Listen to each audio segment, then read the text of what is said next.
Welcome to Fox garage. ഇന്ന് നമ്മളുള്ളത് ഇവിടെ പൂയംകുട്ടി ഏരിയയിലാണ്, കോതമംഗലത്തിനടുത്തുള്ള. ഇന്ന് നമ്മൾ കുറച്ച് നാളായി ഈ തണ്ടർബേർഡ് 350 റോയൽ എൻഫീൽഡ് തണ്ടർബേർഡ് 350യുടെ ഒരു വീഡിയോ ചെയ്യണമെന്ന് വിചാരിക്കുന്നു. ഈ വണ്ടിയുടെ റിവ്യൂ ആയിട്ടൊന്നും കണക്കൂട്ടണ്ട, ഈ വണ്ടിയായിട്ടുള്ള നമ്മുടെ ഒരു അനുഭവം, അതല്ലെങ്കിൽ ഈ വണ്ടിയെ പരിചയപ്പെടുത്തുക എന്ന് മാത്രമാണ് നമ്മൾ ഇതുകൊണ്ട് ഉദ്ദേശിക്കുന്നുള്ളൂ. ഞാൻ ആദ്യം പറഞ്ഞ ഈ 2009 മോഡലിന്റെ വണ്ടിയുടെ ടെക്നിക്കലി പരിചയപ്പെടുത്തുന്നതിൽ വലിയ അർത്ഥമൊന്നുമില്ല. കാരണം യൂട്യൂബിലൊക്കെ ആയിട്ട് ഒരുപാട് വീഡിയോസ് ഈ വണ്ടിയെ പറ്റിയുള്ളത് നിലവിലെ തന്നെ ഉണ്ട്. പിന്നെ ഗൂഗിളിൽ നമുക്ക് ഇതിനെപ്പറ്റി ഇൻഫർമേഷൻസ് എല്ലാം കിട്ടും. പിന്നെ നിങ്ങൾക്ക് കൂടുതൽ അറിയണമെന്നുണ്ടെങ്കിൽ മനോരമയുടെ ഫാസ്റ്റ് ട്രാക്ക് ഒരു പഴയ ഒരു ഓൾഡ് എപ്പിസോഡ് കിടപ്പുണ്ട് അവരുടെ യൂട്യൂബ് ചാനലിൽ. ഞാൻ റെഫർ ചെയ്യുക അതാണ്. കാരണം ഞാൻ ഈ വണ്ടി എടുക്കുന്നതിന് മുമ്പ് ഇടയ്ക്കിടയ്ക്ക് ആ വീഡിയോ എടുത്ത് കാണുന്നത് അവര് ഈ തണ്ടർബേർഡുമായിട്ട് വാഗമണിലേക്ക് പോകുന്ന ഹിൽ സ്റ്റേഷനിലേക്ക് പോകുന്ന ഒരു വീഡിയോ. ഈ റോയൽ എൻഫീൽഡ് വണ്ടികളെ പറ്റി പറയുകയാണെങ്കിൽ അതൊരു വലിയ ഓർമ്മയാണ്, ഒരു നൊസ്റ്റാൾജിയോ അല്ലെങ്കിൽ ഒരു സ്വപ്നമൊക്കെ ആയിട്ട് ബന്ധപ്പെട്ട് കിടക്കുന്ന ഒരു ബ്രാൻഡ് എന്നൊക്കെ വേണമെങ്കിൽ നമുക്ക് പറയാം. ഈ ഇപ്പം എൻ്റെയൊക്കെ ചെറുപ്പകാലത്ത് ഈ റോയൽ എൻഫീൽഡ് വണ്ടികൾക്ക് നമ്മൾ പൊതുവെ പറഞ്ഞുകൊണ്ടിരുന്നത് കോമൺ നെയിം ബുള്ളറ്റ് എന്നായിരുന്നു. അതായത് വളരെ കുട്ടു ശബ്ദത്തോടുകൂടി പോകുന്ന ഭീമാകാരനായ ഒരു വണ്ടി. ഈ വണ്ടി എനിക്ക് തോന്നുന്നു ഒരുമാതിരിപ്പെട്ട ഒരു ചെറിയൊരു കുട്ടിയോട് തൊട്ട് ഒരു പ്രായമുള്ള ഒരാളോട് ചോദിച്ചാൽ ഏറ്റവും ഇഷ്ടപ്പെട്ട വണ്ടി ഏതാണ്, അല്ലെങ്കിൽ അവർക്ക് എടുക്കണമെന്നോ അല്ലെങ്കിൽ ഉപയോഗിക്കാൻ താല്പര്യമുള്ള വണ്ടി ഏതാണെന്ന് വെച്ചിട്ടുണ്ടെങ്കിൽ സ്വാഭാവികമായിട്ട് അവർ ഈ റോയൽ എൻഫീൽഡ് ബുള്ളറ്റ് എന്ന് പറയും. അല്ലെങ്കിൽ അങ്ങനെ തന്നെ പറഞ്ഞുകൊണ്ടിരുന്ന ഒരു കാലം ഉണ്ടായിരുന്നു, എല്ലാവരെയും ഭ്രമിപ്പിച്ചുകൊണ്ടിരുന്ന ഒരു വണ്ടിയായിരുന്നു ഈ ബുള്ളറ്റ് എന്ന്. ഓർമ്മയില്ല, എൻ്റെ ഒരു ഓർമ്മ പറയാം ഈ ബുള്ളറ്റിനെ പറ്റിയിട്ട്. എൻ്റെ വീടിൻ്റെ അടുത്ത് എൻ്റെ ഒരു ബന്ധുവിന് ഈ പറയുന്ന ബുള്ളറ്റ് ഉണ്ടായിരുന്നു. ഈ സാധനം ഇയാളുടെ പോർച്ച് കഴിക്കുമ്പോൾ ഞാനിങ്ങനെ നടന്നു പോകുമ്പോൾ നോക്കും. ഇതൊരു പേടിയാണെങ്കിൽ ഇതിൻ്റെ ആ രൂപത്തിനോടൊരു വല്ലാത്തൊരു ഒരു അട്രാക്ഷൻ ഉണ്ടാകും. ഒരിക്കലും എനിക്ക് പനി പിടിച്ചപ്പോൾ ഈ വണ്ടിയിലാണ് എന്നെ ഹോസ്പിറ്റലിൽ കൊണ്ടുപോയത്. അപ്പോൾ ഈ വണ്ടി വന്നപ്പോൾ തന്നെ ഞാൻ ആകെ പേടിച്ചു പോയി. എന്നിട്ട് ഞാൻ കയറില്ല എന്ന് പറഞ്ഞിട്ട് ഓടിയിട്ട് തന്നെ വെള്ളം പിടിച്ച് കൊണ്ടുപോയി വണ്ടിയിലെത്തി ഹോസ്പിറ്റലിലേക്ക് കൊണ്ടുപോയി. അത് കയറിക്കഴിഞ്ഞാൽ എനിക്ക് ഇപ്പോഴും നല്ല ഓർമ്മയുണ്ട്. ഒരു കുറച്ച് കഴിഞ്ഞപ്പോഴത്തേക്ക് ഇതിൻ്റെ ആ ശബ്ദത്തിനപ്പുറം ഇതിൻ്റെ ആ യാത്രാസുഖം ഇതിലേക്ക് ഞാൻ വീണു പോയിട്ട് ഞാൻ ആ വണ്ടിയിൽ നിന്ന് ഉറങ്ങിപ്പോയി. എൻ്റെ കാലിൽ ഞാൻ ഇട്ടിരുന്ന ചെരുപ്പ് റൂട്ടിൽ ചാടിപ്പോയതും പിന്നീട് അവർ വണ്ടി തിരിച്ചു വന്നിട്ട് ആ ചെരുപ്പിട്ട് വീണ്ടും യാത്ര തുടർന്നൊക്കെ ഞാനിപ്പോഴും ഓർക്കുന്നുണ്ട്. അത്രയ്ക്കൊരു സുഖം അന്നേ എനിക്ക് അതിൻ്റെ ഒരു ഫീല് എനിക്ക് കിട്ടിയത്. അന്നോട്ടേ എനിക്ക് ഈ വണ്ടിയോട് ഭയങ്കരമായിട്ടൊരു ആരാധനയും ഭ്രമമൊക്കെയായിരുന്നു. പിന്നെ ഇതിനോട് പേടി ഉണർന്നാൻ വേറൊരു കാര്യം, നമ്മൾ ചെറുപ്പത്തിൽ കണ്ടിട്ടുള്ള മിക്ക സിനിമയിലും ഈ വില്ലന്മാരുടെയൊക്കെ വണ്ടിയായിരിക്കും ഈ ബുള്ളറ്റ്. അതായത് ഇവന്മാർ ഈ ഗുണ്ടകളിങ്ങനെ വരിക, ഇങ്ങനെ വില്ലന്മാർ ഇതിൽ സഞ്ചരിക്കുക. എനിക്ക് ഓർമ്മയുണ്ട് മലയാള സിനിമയിൽ ഏതൊരു കന്നഡയോ തമിഴോ പടത്തിലൊക്കെ ഹീറോയാണോ വില്ലനാണോ ഏതായാലും എൻ്റെ ഓർമ്മയിൽ അയാൾ ദുഷ്ടനായ ക്യാരക്ടറാണ്. എൻ്റെ ഓർമ്മയിൽ സിനിമ എനിക്ക് ഓർമ്മയില്ല. ഇയാൾ ഈ ബുള്ളറ്റ് ഓടിച്ചിട്ട് പഴയ ബംഗ്ലാവ് ഉണ്ടല്ലോ അതിലേക്ക് ഈ സ്റ്റെയർ കേസ് ഈ ബുള്ളറ്റ് ഓടിച്ച് കയറുന്നു, തിരിച്ചെന്തോ അതിന് ശേഷം ഈ ബുള്ളറ്റ് ഇറക്കി വരുന്നതായിട്ടുള്ളൊരു വിദൂരമായൊരു ഓർമ്മ എൻ്റെ മനസ്സിൽ കിടക്കുന്നുണ്ട്. ഞാൻ ഏതൊരു ദൂരദർശനിലെങ്ങാനും കണ്ടാണ് അത് ചെറുപ്പത്തിൽ. അത് ഏതാ സിനിമ ഒന്നും എനിക്ക് ഓർമ്മയില്ല.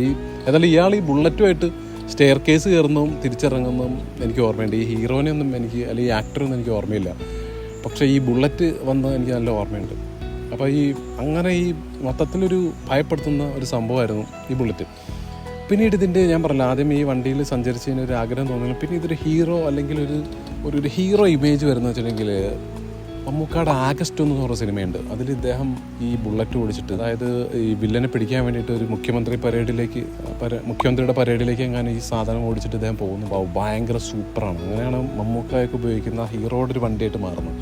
എനിക്ക് തോന്നുന്നു മമ്മൂക്ക റോയൽ എൻഫീൽഡിൻ്റെ മിക്ക മോഡലുകളും പുതിയ മോഡലുകൾ വരുമ്പോഴും അത് വണ്ടികൾ മിക്ക മോഡലുകൾ വരുമ്പോഴും അത് അദ്ദേഹത്തിൻ്റെ സിനിമയിൽ ഉൾപ്പെടുത്തിയിട്ടുണ്ട്. ഞാനൊരു വീഡിയോ നമ്മുടെ ചാനലിൽ തന്നെ ചെയ്തിട്ടുണ്ട് മലയാള സിനിമയിലെ വണ്ടികളെ പറ്റിയിട്ട്. അതിൽ ഞാൻ പറയുന്നുണ്ട് അദ്ദേഹം ഉപയോഗിച്ചുകൊണ്ടിരുന്ന വണ്ടി. 2002 നമുക്ക് ഫാൻറ്റം എന്ന് പറഞ്ഞിട്ടൊരു സിനിമ ചെയ്തിട്ടുണ്ട്, ഫാൻറ്റം പൈലി. അപ്പോൾ അന്ന് ഇദ്ദേഹത്തിന് അന്ത്യക്രിസ്തു എന്ന്, ഈ ഫാൻറ്റം എന്ന് പറഞ്ഞ ക്യാരക്ടർ അന്ത്യക്രിസ്തു എന്ന് ജോസ് പ്രകാശിൻ്റെ ഒരു ക്യാരക്ടർ ഒരു ഇൻട്രോയെ കൊടുത്തിട്ട് ഇദ്ദേഹം ഈ വണ്ടിയിൽ വരുന്നൊരു സംഭവമുണ്ട്. ഈ ഒരു ക്രൂസർ ബൈക്കിലാണ് വരുന്നത്. അപ്പോൾ ഇദ്ദേഹം ഇങ്ങനെ, അതൊരു കൾട്ട് സീനാണത്. നിങ്ങൾ പലരും കണ്ടിട്ടാവും, നിങ്ങൾക്ക് ഓർമ്മയുണ്ടാവും. ഈ സീലിങ്ങനെ വന്നിട്ട് അദ്ദേഹം ഇങ്ങനെ സിഗാർ കത്തിക്കുന്ന ഒരു സീനൊക്കെ ഉണ്ട്.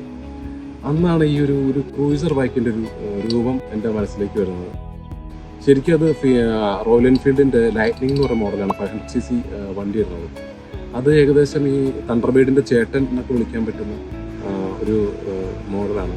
ഞാൻ ആദ്യം പറഞ്ഞത് ഈ വണ്ടി ഉപയോഗിച്ചിട്ട് ഞാൻ യാത്രകളൊക്കെ പോകാറുണ്ട്. അപ്പോൾ കുറച്ച് ആലങ്കാരികമായിട്ട് പറയാം. ചിലപ്പോൾ നിങ്ങൾക്ക് എത്രത്തോളം കറക്റ്റ് ആവുമെന്ന് എനിക്കറിയില്ല. പക്ഷേ ഈ റൈഡൊക്കെ പോകുന്ന അല്ലെങ്കിൽ വാഹനങ്ങളൊക്കെ ഇഷ്ടപ്പെടുന്ന ആൾക്ക് അത് ഉറപ്പായിട്ടും കറക്റ്റ് ആവും. എനിക്ക് ഈ വണ്ടിയുടെ ഒരു കിട്ടുന്ന ഒരു ഫീൽ വെച്ചിട്ടുണ്ടെങ്കിൽ നമ്മൾ അറിയാത്ത സ്ഥലത്തേക്ക് ഈ വണ്ടി മേടിച്ച് പോകുന്നത്. പലപ്പോഴും പല ആളുകളൊക്കെ വാഹനം ശ്രദ്ധിക്കാറുണ്ട്, വണ്ടി ഇഷ്ടമുള്ളവരൊക്കെ. എനിക്ക് കിട്ടുന്ന ഒരു ഫീൽ വെച്ചിട്ടുണ്ടെങ്കിൽ ഈ മാൻ വിത്ത് നോ നെയിം എന്ന് പറഞ്ഞിട്ടുള്ള ഒരു ഇംഗ്ലീഷ് ക്യാരക്ടർ പറയുന്നത് ഡോളേഴ്സ് ട്രയോളജിയിലൊക്കെ ഉള്ള, അതല്ലെങ്കിൽ അൺഫോർഗീവൻ സിനിമയിൽ അതിലും കേട്ടിട്ട് നമ്മള് ഒരു കുതിരപ്പുറത്ത് ഇംഗ്ലീഷ് പ്രിന്റ് ഒരു പരിചയമില്ലാത്ത നാട്ടിലേക്ക് പോകുന്ന പോലത്തെ ഒരു ഫീലാണ്, അങ്ങനത്തെ ഒരു വല്ലാത്തൊരു അനുഭവം എനിക്ക് കിട്ടാറുണ്ട്. അതിങ്ങനെ സൂക്ഷിച്ച് നോക്കി കാണാം. ഞാൻ ഈ വണ്ടിയിൽ പറയുന്ന അയൺ പോർഷൻ ആണ്. നോക്കൂ, ഇത് ഞാൻ പറഞ്ഞ പല വീഡിയോയിലും പലരും പറഞ്ഞിട്ടുള്ള പോലെ ഒരു കുതിരയുടെ രൂപമാണ്. ഒരു കുതിരയുടെ രൂപമാണ് ഈ വണ്ടിക്ക്. മൊത്തത്തിൽ ഒരു കുതിച്ച് ചാടാൻ നിൽക്കുന്ന കുതിര എന്നൊക്കെ വേണമെങ്കിൽ നമുക്ക് ഈ വണ്ടിയോ വിശേഷിപ്പിക്കോ ഇതിന്റെ രൂപം ആവും എന്ന് ഞാൻ എടുത്തു പറയുന്ന കാര്യം. ഇതിന്റെ ഈ റൈഡിങ് പൊസിഷൻ ഭയങ്കര കംഫർട്ടബിൾ ആണ്. ഇതിന്റെ ഈ ഹാൻഡിലിന്റെ പൊസിഷൻ നമുക്കൊരു ബാക്ക് പെയിൻ ഒന്നും ഉണ്ടാവില്ല. ഇതിന്റെ ഒരു പൊസിഷനിൽ റൈഡ് ചെയ്ത് നമുക്ക് ഒരുപാട് ദൂരം പോകാൻ സാധിക്കും. അപ്പൊ ഇതിന്റെ റൈഡിങ് പൊസിഷനും എനിക്ക് നൽകുന്ന ഒരു കംഫർട്ടും ഫീൽ പ്രത്യേകം തന്നെ പറയേണ്ടതാണ്. ഞാൻ ആദ്യം പറഞ്ഞ സിൽസ് പാർക്ക് എന്തിനാണ് ഇതിൽ വരുന്നത്. പിന്നെ ഈ വണ്ടിയെ പറ്റി പറയാനാണെങ്കിൽ ഈ വണ്ടി ഏറ്റവും രസം, ഓടിക്കാൻ ഏറ്റവും ഹരം ഇത് ശരിക്കും ഒരു കുന്നും മലയുള്ള സ്ഥലങ്ങളിൽ അല്ലെങ്കിൽ കാടുള്ള കർവുള്ള റോഡുകളിലൊക്കെയാണിത് ഓടിക്കാൻ ഭയങ്കര അധികം രസം നമുക്ക് ഫീൽ ചെയ്യാം. പക്ഷേ ഇതിൻ്റെ ഒരു ഹാൻഡിലിൻ്റെ പൊസിഷനൊക്കെ കാരണം, ഇതിൻ്റെ ഒരു ഷേപ്പൊക്കെ കാരണം നമുക്ക് ഇത് സിറ്റി ഡ്രൈവിനും നല്ല സുഖമാണ്. കാരണം ഇങ്ങനെ കട്ട് ചെയ്തെടുത്തിട്ട് പോകാൻ, വളരെ സ്പീഡിൽ പോകാനൊക്കെ നല്ല സുഖമാണ്. ഒരു സിക്സാക് മോഷനിലൊക്കെ ഈ വണ്ടി എടുത്തു പോകാൻ നല്ല എളുപ്പമാണ്. അതുകൊണ്ട് സിറ്റി ഡ്രൈവിൽ ഈ വണ്ടി ഭയങ്കര കംഫർട്ടാണ്. പിന്നെ എടുത്തു പറയേണ്ട ഹൈവേയിലൂടെയുള്ള ഓട്ടം, ഓഫ്കോഴ്സ് ഇതൊരു ഹൈവേ ക്രൂസർ എന്ന് നമുക്ക് പറയാം. ഈ ഹൈവേയിലൂടെ ഈ വണ്ടി ഓടിക്കാൻ ഭയങ്കര സുഖമാണെങ്കിലും ഇത് എനിക്ക് പേഴ്സണലി ഇഷ്ടം ഈ കുന്നും മലയുള്ള ചുരങ്ങളിലൂടെയൊക്കെ ഈ വണ്ടി ഓടിച്ചു പോകാനാണ്. ഇത് ഭയങ്കര രസമാണ് ഈ വണ്ടി ഓടിച്ചു പോകാൻ. ആദ്യം ഇതിൻ്റെ സൈലൻസർ ഞാൻ മാറ്റിയിട്ടുണ്ടായിരുന്നു. അപ്പോൾ ഈ ചുരമൊക്കെ ഇറങ്ങുമ്പോൾ ഇതിൻ്റെ ടപ്പ് ടപ്പ് എന്നൊരു പൊട്ടുണ്ട്, ഇങ്ങനെ നമ്മൾ മെല്ലെ ഇറങ്ങി വരുമ്പോൾ അതിങ്ങനെ ഈ സൈഡിൽ വാളിലും ഒക്കെ ഇടിച്ചിട്ട് ഒരു വലിയമായിട്ടൊരു പ്രകമ്പനം ഉണ്ടാക്കും, ഒരു എക്കോ ഉണ്ടാക്കും. അപ്പോൾ കിട്ടുന്നൊരു ഫീല് ഭയങ്കരമായിരുന്നു. പക്ഷേ ഞാൻ അതിൻ്റെ സൈലൻസർ മാറ്റി ഇപ്പോൾ ഒറിജിനൽ സൈലൻസർ വയ്ക്കുകയും ചെയ്തു. പക്ഷെ അപ്പോൾ അത്ര ശബ്ദമില്ല. കാരണം ഒരു 10 മാസത്തിൻ്റെ ഇടയ്ക്ക് പല സമയത്തായിട്ട് എനിക്കൊരു 10,000 രൂപ ഫൈൻ കിട്ടി. പിന്നെ എനിക്ക് തോന്നി വേണ്ട, ഇങ്ങനെ ഇടയ്ക്കിടയ്ക്ക് ഫൈൻ അടയ്ക്കാനുള്ളൊരു സാമ്പത്തിക ബുദ്ധിമുട്ട് കാരണം ഞാൻ മെല്ലെ ഒറിജിനൽ സൈലൻസറിലേക്ക് മാറുകയുണ്ടായി. ഞാൻ ആദ്യം പറഞ്ഞ യൂട്യൂബ് വീഡിയോയിൽ അതിൻ്റെ ആങ്കർ ഇടയ്ക്കിടയ്ക്ക് പറയുമായിരുന്നു, നിരത്തിലൂടെ ഓടിച്ചുകൊണ്ടിരുന്ന ഈ റോയൽ എൻഫീൽഡ് തണ്ടർബേർഡ് ഈ കർവ് റോഡിലൂടെയും കുന്നിലൂടെയൊക്കെ ഓടിക്കുമ്പോൾ പ്രത്യേക ഒരു ഹരമാണ്. ഞാൻ വിചാരിക്കുന്നത് ഇദ്ദേഹം എന്താണ് ഇത് റിപ്പീറ്റ് ചെയ്തിട്ട് പറയുന്നത്. അത് 2 വീഡിയോയിലുണ്ട്. അപ്പോൾ എപ്പോഴും ഇദ്ദേഹം ഇത് തന്നെ പറയുന്നത് എന്താണെന്ന് ഞാനിങ്ങനെ ചിന്തിച്ചായിരുന്നു. പക്ഷേ എനിക്കിത് ഓടിച്ചപ്പോഴാണ് മനസ്സിലാവുന്നത്. അപ്പോൾ കിട്ടുന്നൊരു ഫീല് അത് ഭയങ്കരമാണ്. ഈ വണ്ടി എനിക്ക് തോന്നുന്നു ഈ വണ്ടി ഇഷ്ടപ്പെടുന്നവർ ഇപ്പോൾ ഈ വണ്ടിക്ക് മൊത്തത്തിൽ മറ്റുള്ള ബൈക്കുകളെ അപേക്ഷിച്ച് മെയിൻ്റെനൻസ് ചാർജ് കൂടുതലുണ്ട്. പക്ഷെ എല്ലാവരും ഈ വണ്ടി എടുക്കാനും ഇഷ്ടപ്പെടാനും കാരണം ഓഫ് കോഴ്സ് ഇതിൻ്റെ ഒരു രൂപഭംഗി മാത്രമല്ല, അത് കൂടാതെ ഇത് നൽകുന്നൊരു ഫീലുണ്ട്, ഇതിൻ്റെ കംഫർട്ട്, ഇതിൽ പോകുമ്പോൾ നമുക്ക് കിട്ടുന്നൊരു കോൺഫിഡൻസ്, അതല്ലെങ്കിൽ ഇത് നൽകുന്നൊരു യാത്രാസുഖം. നമ്മളിതിനെ വെച്ചിട്ട് പല വണ്ടികളും ഇതിനോട് കിടപിടിക്കാൻ വേണ്ടിയിട്ട് വന്നിട്ടുണ്ടെങ്കിലും എനിക്ക് തോന്നുന്നു 1949 45 റോയൽ എൻഫീൽഡ് ഇന്ത്യയിലെത്തിയതാണ്. പലപ്പോഴും ഇത് മങ്ങിയിട്ടുണ്ടെങ്കിലും എപ്പോഴും ഈ വണ്ടി ഇങ്ങനെ നിൽക്കുന്ന ലോങ് റൈഡിനൊക്കെ വേണ്ടി നിൽക്കുന്നു, മിലിറ്ററി വണ്ടി ഉപയോഗിക്കുന്നതൊക്കെ ഈ വണ്ടിയുടെ ഒരു ക്വാളിറ്റി കൊണ്ടാണെന്നുള്ള നിസ്സംശയം പറയാം. പിന്നെ ഈ ഒരു വാഹനത്തെ പറ്റി പറയുകയാണെങ്കിൽ ഇതിൻ്റെ ഒരു സ്പെയർ പാർട്സ് എല്ലാം എറണാകുളത്ത് JR ഓട്ടോമൊബൈൽസ് കിട്ടും. അതുകൊണ്ട് സ്പെയറിൻ്റെ ലഭ്യതയ്ക്കൊന്നും യാതൊരു കുറവ് ഇതുവരെ സംഭവിച്ചിട്ടില്ല. പഴയ വണ്ടിയാണെങ്കിലും റോയൽ എൻഫീൽഡ് ഇതിൻ്റെ സ്പെയർ എല്ലാം ഇപ്പോഴും സപ്ലൈ ചെയ്യുന്നുണ്ട്. പലപ്പോഴും പലരും പറയാറുണ്ട് വാഹനങ്ങളാണ് സ്നേഹിക്കാൻ നല്ലത്, വാഹനങ്ങൾക്ക് ഇമോഷൻസ് ഇല്ല, വാഹനങ്ങൾ നമ്മളെ വഞ്ചിക്കില്ല എന്നൊക്കെ. സംഗതി ശരിയാണ്, വാഹനങ്ങൾ സ്നേഹിക്കാൻ നല്ലതാണ്, ഇമോഷൻസ് ഇല്ല. അതുകൊണ്ട് ചിലപ്പോൾ നമ്മളുടെ എന്തെങ്കിലും യാത്രയിലോ അല്ലെങ്കിൽ നമ്മുടെ വിഷമങ്ങളൊക്കെ ഈ വണ്ടിയിൽ നിന്ന് ചിന്തിക്കുകയോ, ചില ആളുകൾ വണ്ടിയോട് സംസാരിക്കാറുണ്ടെന്നൊക്കെ ഞാൻ കേട്ടിട്ടുണ്ട്. അങ്ങനെയൊക്കെ ചെയ്യാം. പക്ഷെ എനിക്ക് മനസ്സിലാക്കാത്തൊരു കാര്യം, ചില സമയത്ത് നമുക്ക് തോന്നും ഇവർക്ക് ബുദ്ധിയൊന്നുമില്ല, പക്ഷെ ചില സമയത്ത് തോന്നും ഇവർക്ക് നല്ല ബുദ്ധിയാണ്. ചിലപ്പോൾ ഈ വണ്ടികൾ, നമ്മളെത്ര അധികം സ്നേഹിക്കുന്ന വണ്ടികൾ ചിലപ്പോൾ നമ്മളോട് ശത്രുക്കളെ പോലെ പെരുമാറുന്ന ചില അവസരങ്ങളുണ്ട്. ഞാൻ ആദ്യം പറഞ്ഞാൽ ഇവരുടെ കുബുദ്ധി എന്ന് പറഞ്ഞിട്ടുണ്ടെങ്കിൽ നമ്മൾ എവിടെയെങ്കിലൊക്കെ പോകുമ്പോൾ ചിലപ്പോൾ ഇതിങ്ങനെ ചിണുങ്ങി അങ്ങനെ നിൽക്കും.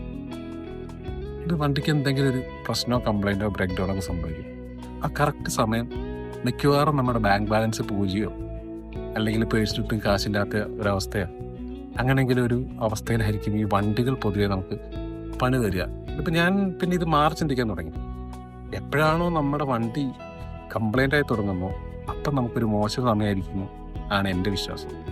ഏതായാലും നിങ്ങൾക്ക് ഇതിനെപ്പറ്റിയുള്ള നിങ്ങളുടെ അഭിപ്രായങ്ങളും അതുപോലെ നിങ്ങളുടെ എൻഫീൽഡിൻ്റെയോ അല്ലെങ്കിൽ നിങ്ങളുടെ പ്രിയപ്പെട്ട വണ്ടികളുടെ അനുഭവങ്ങളോ അല്ലെങ്കിൽ വാഹനത്തെക്കുറിച്ചൊക്കെ ഉണ്ടെങ്കിൽ ഇപ്പോൾ എൻ്റെ ബുള്ളറ്റിനെ പറ്റിയൊക്കെ എന്തെങ്കിലും സംസാരിക്കാനുണ്ടെങ്കിൽ കമൻറ്റ് ബോക്സിൽ അറിയിക്കല്ലോ.